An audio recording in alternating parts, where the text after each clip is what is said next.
Twitter.com is another great site to use. If you go up there, click the search, paste in your keyword phrase, you will be able to see the types of responses, what people are talking about, different articles, different suggestions that people might have in relation to a low cholesterol diet plan.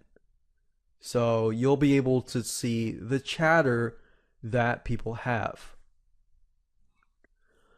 Another great way to figure out if there is another buying market in terms of interaction and things like that is by going to Facebook.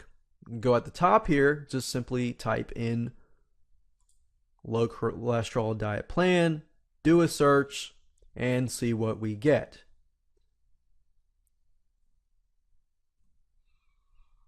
And it'll actually show you the different pages, how many people have liked each page.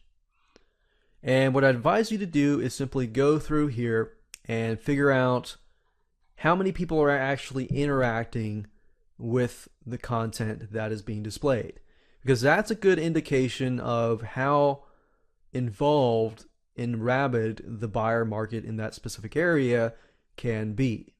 Another site, of course, is Pinterest.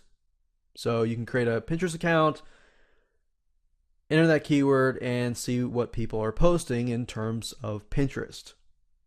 And of course, last but not least, you can go to google.com and type in the keyword phrase plus forum. Go and find forums that are talking specifically about that keyword phrase that you're looking for. See what kind of complaints they have, what they are interested in, and things like that.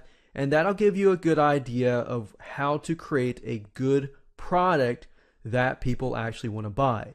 If you do that, that's low-hanging fruit. You simply stick that product in front of them, and it'll be easier to sell that way. So I hope you've learned a lot, and you've learned a lot about knowing your target audience, knowing your buyer market, so that now you can know how to use these free resources to go out, get the vital information that you need to maximize your income.